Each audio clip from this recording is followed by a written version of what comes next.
Um, my first thought is, what? Laura's not using Linktree anymore because I was looking at your description on YouTube. So that was my first thought. That I was like, oh, how dare she? What is this new thing? I've never heard of it before. So that was my introduction. I'm just like blown away that you were able to recount like 3 books worth of plot that you hadn't even thought of this story in like years, and I'm just sometimes just sit there and trying to think of my first book, and I was like, what even happened in the first book? Like, I'm just trying to recall, everything that happens in Shadow's Hand. Granted, I probably could, maybe if I went step by step, I could remember, but it's just like sometimes everything seems like a blur.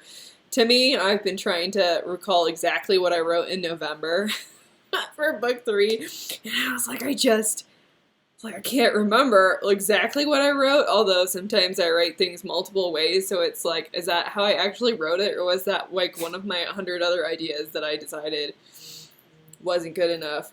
So, yeah, kudos that you even remembered all that, because that seems intense. I do understand that would be really tough if I would help someone with a story and then they never completed it. I've been trying to get Jamie to write this one story. We had this funny idea where it was like Artichoke the Pig, and because there's like this stop motion series on Instagram called Magical Cat, and we both love that. And then I just started being like, wouldn't it be funny, since we like artichoke so much? I was like, what if the pig would be called Artichoke the Pig? And then he was really into it for a while, and then he wasn't. It was really sad because I got like super invested into Artichoke the Pig. He even like sketched out Artichoke the Pig, but I fear we shall never hear the story of Artichoke the Pig.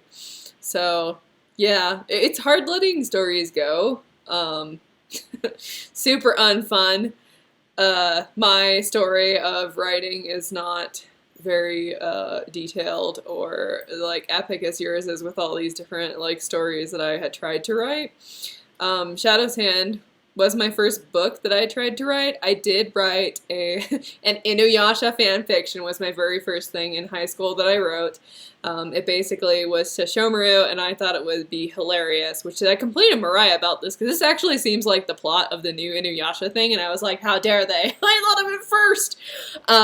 But it was basically, you have like, Inuyasha's the main character, and then he has his brother who's a full-fledged demon, and he was always looking down on his brother because he was a half-demon, so he didn't like that, his father had fallen in love with a human, so I was like, har har har, wouldn't it be hilarious if the same thing happened to Sesshomaru? So I wrote this character.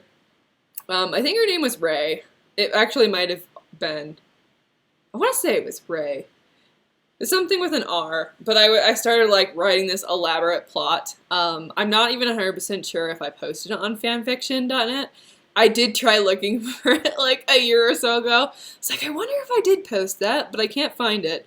So it might have actually died on my computer hard drive because I was writing like this elaborate story like in a Word document. And then it was starting to be like 40,000 words, and then I just stopped writing it because I was like, it's like, why am I writing this story from someone else's world when I could just be writing my own story? So that was the epic beginnings. My first story was a Inuyasha fan fiction, and it was a sad romance. Yeah, I don't know. I just thought it would be hilarious if he then fell in love. And then I tried to like write the encounter, like the moment when he started falling in love with her, and it was like super awkward. And yeah. So it died rather quickly. It did have a really cool plot that I can't remember at all because this was like maybe like 15 years ago. Probably at least 15 years ago. So I don't remember anything except that I thought it would be hilarious if he fell in love with a human. And so I created this character. She was an original character. I want to say her name was Ray. Ray, something with a Ray. And then eventually I just stopped writing it, never posted it because I was like, well, I might as well. If I'm like writing a book anyways, I might as well just write a book. And then it started off with Shenrei, which I remember telling you about. So this is very Natsukashi, very nostalgic. Just I was laughing when I was starting this because I was thinking about Shadow's Hand and like starting to write Shadow's Hand, and it just gave me like all kinds of feelings of nostalgia. And then I was laughing because Japanese people really like nostalgia, so they're always like, ah, natsukashi, natsukashi ne. It brings me back nostalgia. Ah, it takes me back. So I've been having intense feelings of nostalgia just even remembering the beginnings of Shadow's Hand, because it was, Shenrei was more Kilo-like, and then I just started writing it, and then I was like, everything about this is wrong. I was like, because even as like a 16-year-old, 18-year-old, I was like trying to make her be like the leader of her town, and then when I got like into the weeds of editing, I was like, this makes zero sense that they would like randomly make this 16-year-old the leader of this town / village. And so it didn't make any sense. So I was like, okay, man, it's so hard to like even remember that. I was actually writing Shenrei. I have a few chapters I still have on my computer. They're hilarious. They're actually they're well written.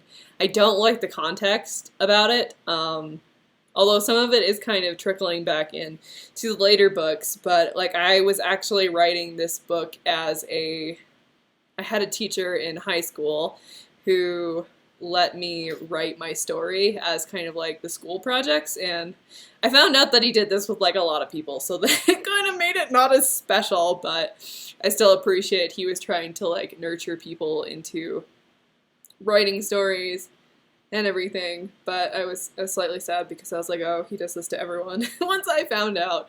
But anyways, yeah, I wrote like the story, I wrote pieces of it, and it was basically, it really changed. Like, I didn't have the core of the story, which was the part that was always missing, which was the Shadows Creed. And then I laughed because I had such a hard time naming my series, because I was like trying to name it the Lost Skills series or the Forgotten Skills, and that like made absolutely no sense until I was like, duh, this series is about the Shadows Creed, so let's make it the Shadows Creed Saga. It's like the dumbest thing ever. It like makes so much more sense to me, where I'm like, oh yeah, it was missing the fundamental culture and meaning of the entire series.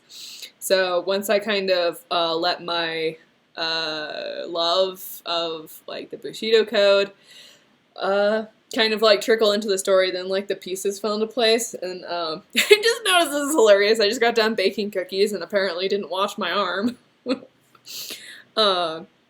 But yeah, once I found that, the pieces started to fall into place. But I did like these really detailed notes about like the elements. So originally it was going to be like tied to the 6 elements, so like fire, earth, wind, etc., which is super cliche. And then I wanted to get super clever, and I was going to be like, I'm going to make it not the 6 elements, I'm going to make my own. That's not really that super clever.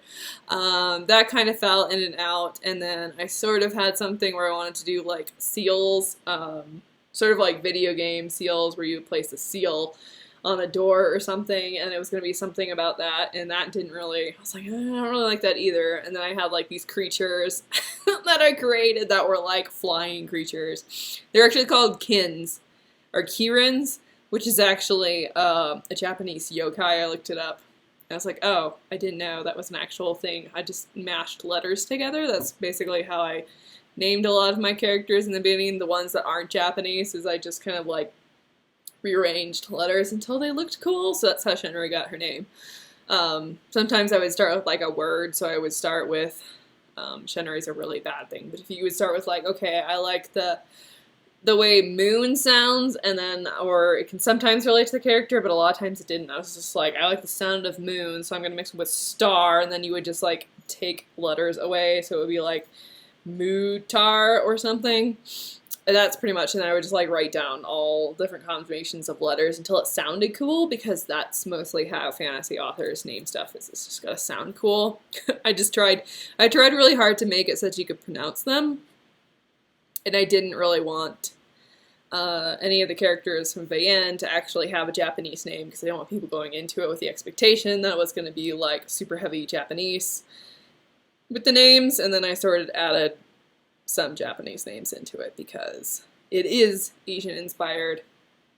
So, yeah, it was a lot different of a story originally, and I'm happy I gave myself the time to kind of like figure it out. Had I posted it or went ahead and published it like the first version of it, I feel like I would be cringing on the inside because there was some really dumb, like even the first version of Shadow's Hand was like really super stupid, and even like my first draft of Phantom's Lament, which you didn't read, and guess who read that? Amy read that.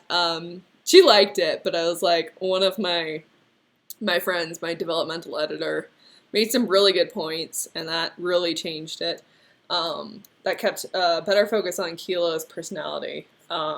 It was a lot better and stronger in the like sixth draft that I did, but one of the main changes in Shadow's Hand was I also had another developmental editor that oh, this is so dumb, but like I loved his feedback so much. Like he was really good and astute, and he was very uplifting, but he like knew how to like really pick something apart, which is what I wanted because I was struggling so hard to try and get my story. Like I was like, I don't know what's wrong with it, which is when you need to go to like somebody for another opinion. Like it doesn't even have to be polished. Like once you get to the point where like you're going around in circles and you like have lost your way, that's when you need to be like, hey, can you just read this because there's something wrong.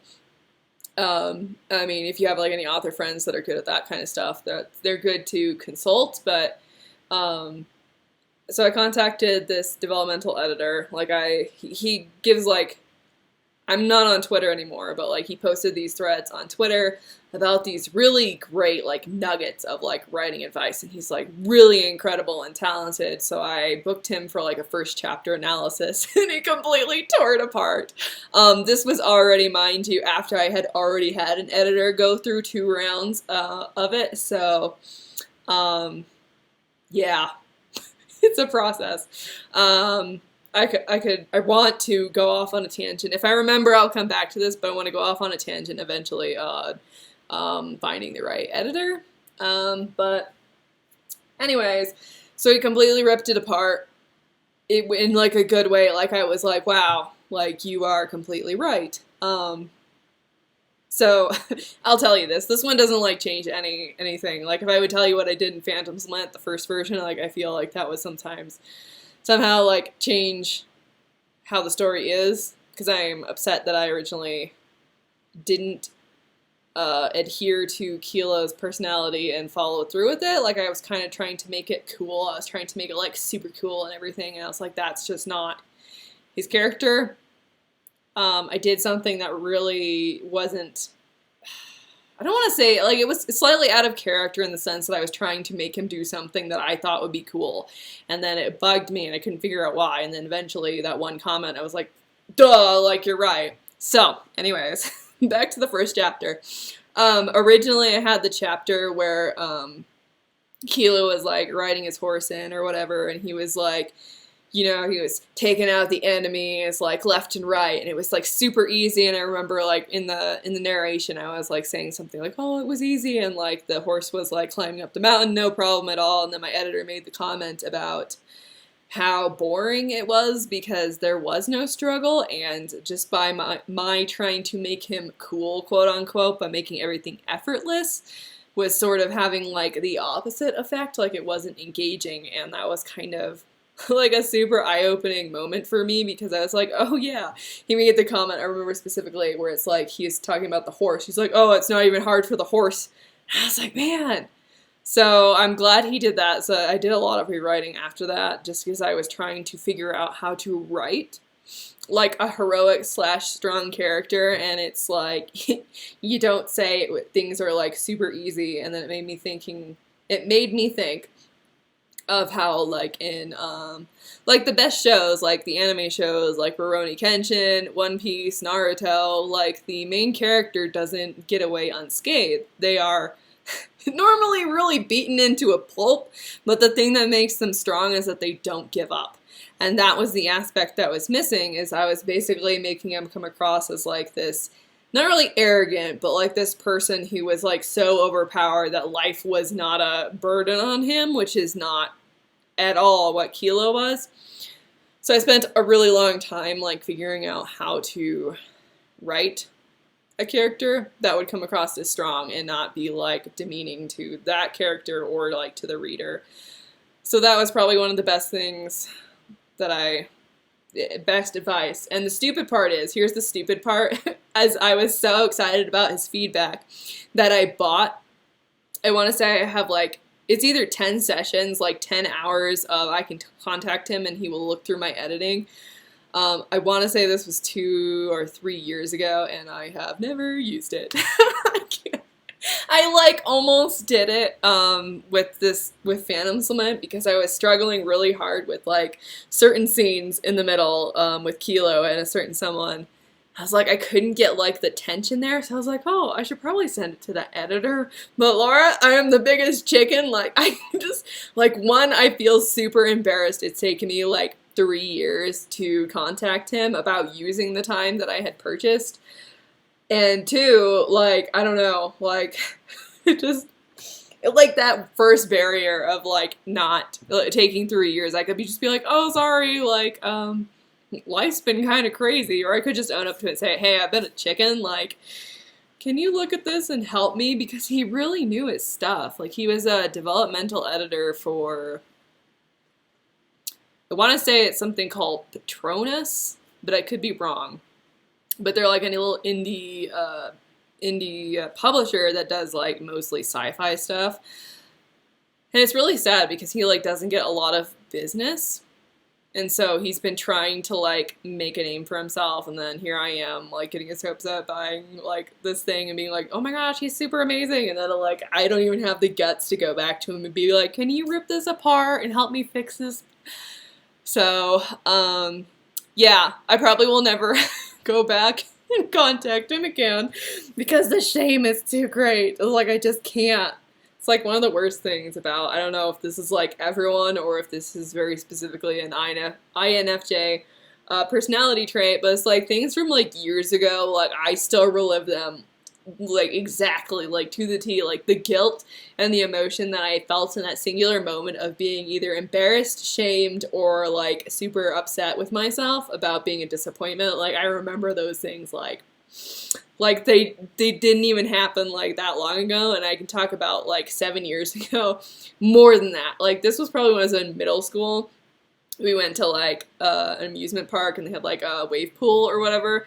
I didn't really know how to swim, but I went out into the wave pool and you're like supposed to like jump into the waves or whatever, and I like got swept under the wave, and it was really deep in the pool, and again, Noelle didn't know how to swim, so like I like pushed myself up and I was like drowning. I swear I was drowning, like I was getting water in my things, so like I went up to get out of the water and I grabbed onto this like little girl's like inner tube thing or whatever, and I just remember vividly the look of horror and disgust on her face, and I relived that moment so many times since then. Like I cannot get out that look of disgust from my brain. It is like so far in there, so that's one of the reasons why I was like, here you go, Kilo, have this personality where you're never gonna be able to forget your past because you can relive it so vividly.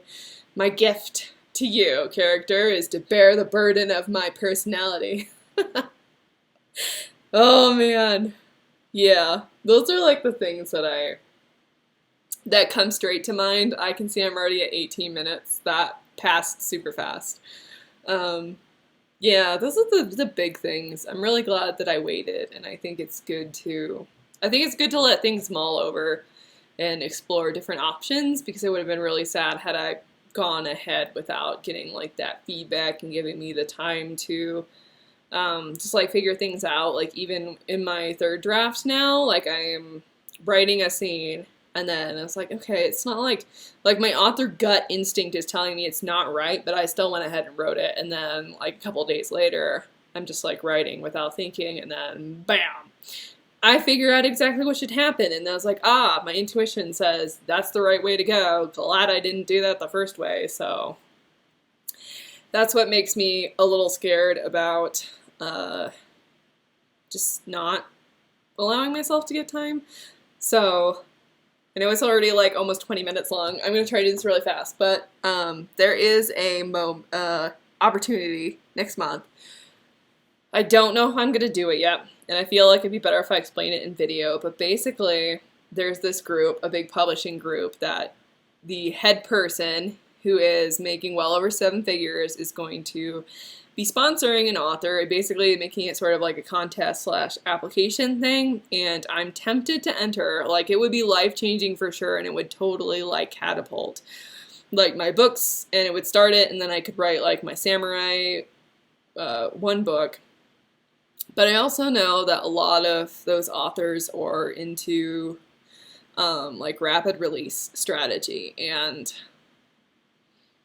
it's like I've just been debating with myself, like, am I afraid of going to be a full-time author? Because I've always said it's because I don't want to compromise like the creativity, because I don't want my main job to be about writing. Like, I don't want the pressure of doing that. But is the fear of me not thinking that I can continue to write stories as I do now is what's holding me back from going? Because if I could do exactly what I'm doing now and just spend all day writing, sure, I'd love to do that, but is my belief of not believing that people are going to buy my stories, and if I like give up everything and just like go for it, is it not going to pay off?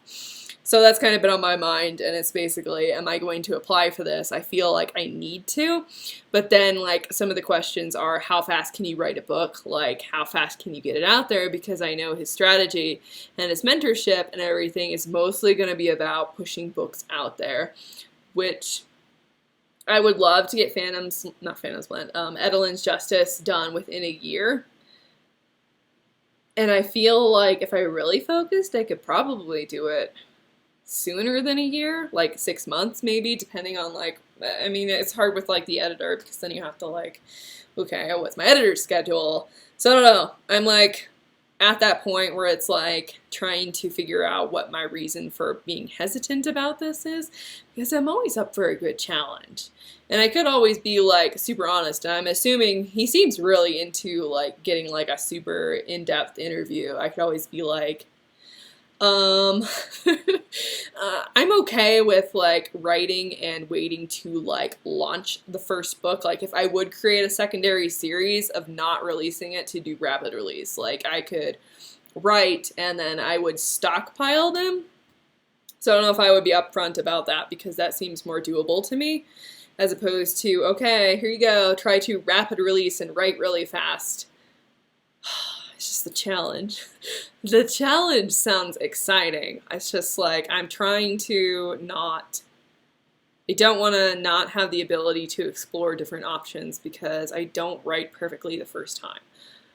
That's my process, and I know a lot of these rapid release people don't have the time to do that, and they just write like the first draft and it's done, publish it, and they're not like, let me sit down and actually like explore why this part isn't working, because then you don't have the time to do that. So my thoughts. That was very randomly. But anyways, if you have any, like, I don't know if you've reached that point where you're like, I don't want to compromise who I am as a writer, but it's like a good opportunity. So that's something fun to think about. I don't have a question again. I'm so wrapped inside my head.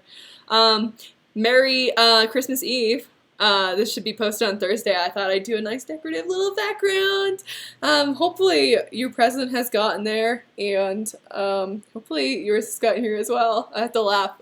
If it hasn't, it's okay. But I hope you and your family have a really good Christmas, and yeah, I just am very thankful for your friendship, and I love these videos so much. It's just, it's helped me rekindle the joy. And I'm hoping to explore that with maybe some other videos. We'll see. Next year. So, yes, thank you so much for all of your support and your videos. And I love you. And next year's going to be awesome. So, let's make next year super awesome. And I'll talk to you again soon. Bye!